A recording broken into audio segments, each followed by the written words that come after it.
Tech power prep 3269. இப்போ நம்ம பார்த்துட்ருக்கிறது 10 questions 10 days Joe question பார்த்துட்ருக்கோம்.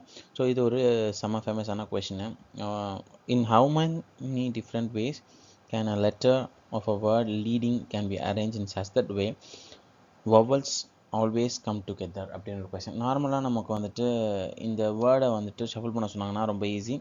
நம்ம வந்துட்டு மொத்தமாக எத்தனை கேரக்டர்ஸ் இருக்குன்னு பார்த்து எத்தனை கேரக்டர்ஸ் வேணுமோ அதை நம்ம டெவலப் பண்ணிக்கலாம்.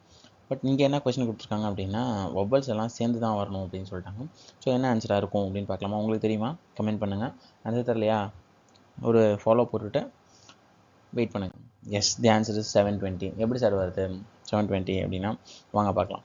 எஸ், ஃபஸ்ட்டு விஷயம் பார்த்தீங்கன்னா வவ்வல்ஸ்லாம் சேர்ந்து வரணும். ஸோ வவ்வல்ஸ்லாம் என்னென்ன இருக்குன்னு பார்க்கணும். EAI இருக்குது. ஸோ 3 வவ்வல்ஸ் இருக்குது. ஸோ இதை 3ஐயும் ஒன்றா ஆக்கிடலாம் ஒரே கேரக்டராக.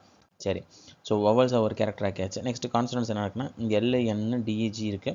வவல்ஸ் எல்லாம் ஒன்றா இருக்குது. ஸோ வவல்ஸ் எல்லாம் ஒன்றா இருக்கிறத நான் என்ன செய்யணும், வீன்னு வச்சுக்கிறேன். அதாவது வவல்ஸ் அப்படின்னு வச்சுக்கிறேன். இந்த வவல்ஸ் எங்கே வேணால் வரலாம், ஆனால் சேர்ந்து தான் வரணும் அப்படின்றத மட்டும் நினச்சிக்கோங்க. ஸோ அப்போ 1 2 3 4 5 கேரக்டர்ஸ் இருக்குன்ற மாதிரி நம்ம நினச்சிக்குவோம். வவ்வல்ஸ்குள்ளே இது 3மே மாறி மாறி வந்துடலாம். AEIயாக இருக்கலாம், EAIயாக இருக்கலாம், IAEயாக இருக்கலாம்.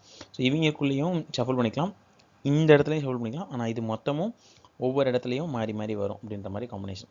அப்படி இருந்தால் என்ன பண்ணணும் அப்படின்னு கேட்டிங்கன்னா எஸ், பெர்முடேஷன் தான். 3P3 × 5P3 5P5 5 கேரக்டரும் மாறி மாறி இருக்குன்னா இங்கே 3 கேரக்டரும் மாறி மாறி வரணும். சரி, அப்போ ஆன்சர் என்ன? இதுக்கு வந்து 3 ஃபேக்டரியல், இதுக்கு வந்துட்டு 5 ஃபேக்டரியல். 3 factorial × 5 factorial. ஸோ என்ன வரும் நமக்கு அப்படின்னு கேட்டிங்கன்னா என்ன சார் இது இப்படியா போடுவாங்க அப்படின்னு கேட்டால் yes, n factorial / n - r factorial தான் பெர்முடேஷனோட ஃபார்முலா.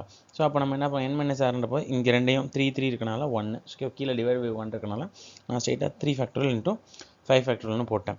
எஸ், 3 ஃபேக்டரியல் என்ன 6, 5 ஃபேக்டரியல் என்ன 120, ரெண்டையும் மல்டிப்ளை பண்ணால் 720.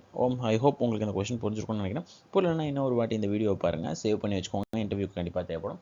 அண்ட் எதாவது டவுட் இருந்தால் கமெண்ட் பண்ணுங்கள், அண்ட் பிடிச்சிருந்துச்சுன்னா லைக் பண்ணுங்கள். தேங்க்யூ மக்களே, பாய்.